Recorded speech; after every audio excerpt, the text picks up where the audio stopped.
আর সবথেকে বড় কষ্টের কথাটা আমি যেটা বলতে চাইনি, তাও আমি আজকে না বলে থাকতে পারছি না।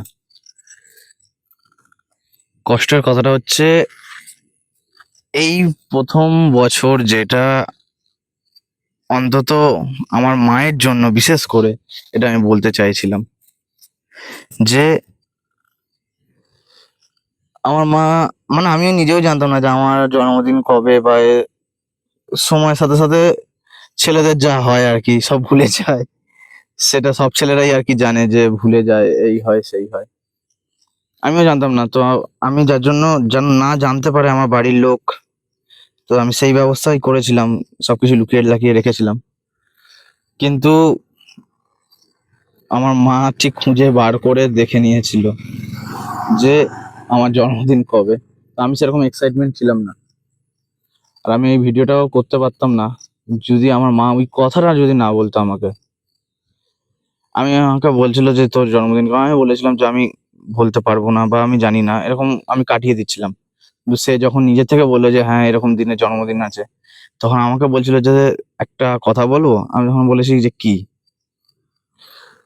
তখন বলছে তোর তো কোনো বছরই জন্মদিন পালন করা হয় না, তো এই বছরটা আমি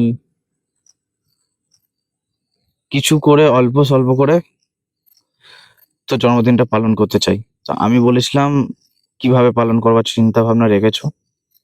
তো সে বললো যে কেক ফেক অর্ডার দিতে। আমি বললাম দেখো, ফালতু টাকা নষ্ট করো না।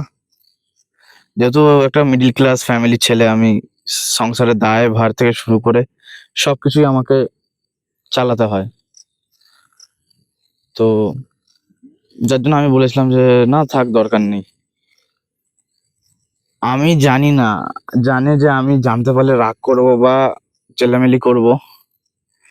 আমার মা নিজের দোকানে গেছে, কখনো এটা হয়নি, ঠিক আছে? আমার মা নিজের দোকানে গেছে, দোকানে গিয়ে হয়তো নাম ঠিক করে উচ্চারণ করতে পারিনি, কারণ আগেকার দিনের মানুষ না, পড়াশোনা অতটা হয় শিখতে পারেনি বা তাকে শেখানো হয়নি। তো সে হয়তো সেরকম ভাবে বলতে পারেনি, কিন্তু সে কেকের অর্ডারটা দিয়ে এসেছে। দিয়ে আসার পর আমাকে বলছে একটা কথা বলবো। আমি কি, যে আমি না কেকের অর্ডারটা দিয়ে এসেছি। বললাম তুমি আমাকে না জানিয়ে কেকের অর্ডারটা কি করতে দিয়ে এসেছো? বলার পর সে বলল একটা কথাই, যে এই কথাটার জন্য আজ আমি এই কথা, মানে এই ভিডিওটা বানাতে আরো সাহস পেলাম। সে বলছে আমি আমার ছেলের জন্য করছি, আমি তো কারোর জন্য করছি না, বা কোনোদিন তো আমি করিনি। আমি যা করছি আমার ছেলের জন্য করছি। এই কথাটা না একটা মায়ের মুখ থেকে শোনা মানে নিজের বুক ফেটে যাওয়া। কারণ সেই মা তার ছেলের জন্য করার চেষ্টা করছে। আচ্ছা, আমার হয়তো 22 বছর বয়স হয়ে যাচ্ছে, আজ হয়তো আমার 22 বছর বয়স হয়ে যাচ্ছে। আমি জানি না ভবিষ্যতে আমি কি করতে পারবো বা কোথায় গিয়ে দাঁড়াবো। ভিডিওটা বানিয়ে রাখার কারণ, যদি ভবিষ্যতে চলার পথে যদি হেরে যাই, তাহলে কোনো না কোনো সময় ভিডিওটা দেখবো, তখন ভাববো। তাই ভিডিওটা বানাচ্ছি যে আমি, আমার 22 বছর বয়স হয়ে গেল, আমি এখনো অবধি আমার মা বাবার জন্য কিছু করে উঠতে পারলাম না। অন্যান্য ঘরের ছেলে মেয়েদের বলো বা বাইরের রাজ্যের ছেলে মেয়েদেরকে দেখো, 20-22 বছরে তারা যে টাকা ইনকাম করছে, তার 1% কি তার গায়ের ধারেও আমি যেতে পারবো না। কেননা আমি সামান্য পারিবারিক সমস্যার জন্য জীবনে কিছুই শিখে উঠতে পারিনি বলে গাড়ি চালাই। আমার বাইক আছে একটা, বাইকটা চালাই। তো বাইকে ওরকম হয় না, মোটামুটি সংসার চলে যায়, লোন ফোন দেওয়া হয়, সংসারের সব দায় ভার আমাকেই দেখতে হয়। এবার তোমরা হয়তো জিজ্ঞাসা করতে পারো তাহলে তোমার বাবা। আমার বাবার একটু শারীরিক অসুস্থতার কারণের জন্য সবকিছু আমাকেই দেখতে হয়। লোন থেকে শুরু করে খাওয়া দাওয়া খরচা, ইলেকট্রিক বিল, ঘর ভাড়া, মানে এমনই কপাল ভাবো আমার 22 বছর বয়স হয়ে যাচ্ছে, আমি এখনো অব্দি নিজের ঘরে মাথার ছাদও বানাতে পারিনি। এর থেকে খারাপ কথা কি আর হতে পারবে? আমার এটাই কষ্ট লাগছে যে আমার মা যখন বললো যে আমি আমার ছেলের জন্য তো করছি, আমি আমার ছেলের জন্য করবো না তো কার জন্য করব?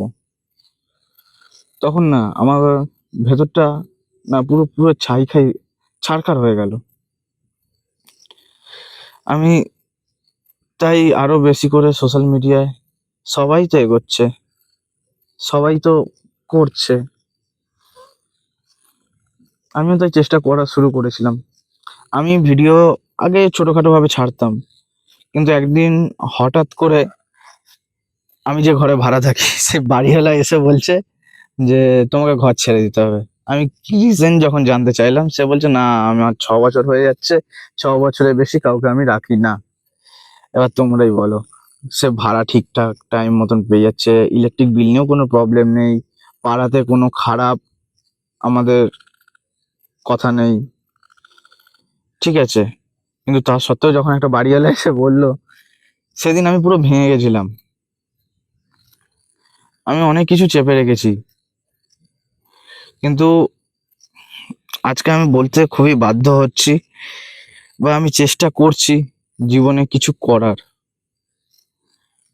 জীবন তো কোথায় কোন পথে নিয়ে যাবে আমি নিজেও বুঝতে পারছি না। দেখতে দেখতে 22টা বছর বয়স হয়ে গেল আমার, 22 বছর। অন্যান্য ছেলেমেয়েরা 22 বছর অনেক কিছু করে ফেলে, আমি 22 বছর বয়সেও আমি গাড়ি চালাচ্ছি। সব কপাল কপাল। শুধু এইটুকু বলবো, অন্তত আমাকে একটুখানি সাপোর্ট করো, একটুখানি, একটুখানি সাপোর্ট করো প্লিজ। কারণ আমার ইচ্ছা আমি আমার মায়ের স্বপ্ন যেন পূরণ করতে পারি, সেটা একমাত্র তোমাদের দ্বারা সম্ভব। তোমরা একটু সাপোর্ট করো আমাকে, হাত জড়ো করে বলছি একটু সাপোর্ট করো। 4.4 হাজার ফ্যামিলি রয়েছে ফেসবুক পেজে, সেটা একটু আমাকে সাপোর্ট করো যাতে একটু বাড়ে। আমি আমার যা কিছু এখন মায়ের জন্য করতে চাইছি, আর কারোর জন্য নয়। আমি জীবনে এগোতে চাইছি, কিন্তু কিভাবে এগোবো কোনো রাস্তা খুঁজে পাচ্ছি না। দেখো এই রাস্তাতে তোমাদেরকে দেখালে আমি দেখাতে পারি কেউ নেই, আমি একা একা ভিডিও বানাচ্ছি, একটা দুটো গাড়ি যাচ্ছে। যাই হোক, অনেক কথাই বলে ফেললাম, প্রায় 8 মিনিটের মতন কথা হয়ে গেল, ঠিক আছে। তাই আমি এটুকুই বলবো যে আমাকে একটু শুধু সাপোর্ট করো, আমি যেন আমার মায়ের স্বপ্নটা পূরণ করতে পারি, নিজের মাথার উপর যেন একটা ছাদ বানাতে পারি। আমার নিজের মাথার উপর আজ 22 বছর হয়ে গেলে একটা ছাদ নেই, এটা ভেবে নিজের প্রতি নিজের ঘেন্না লাগছে যে 22 বছর হয়ে গেল আমার বয়স।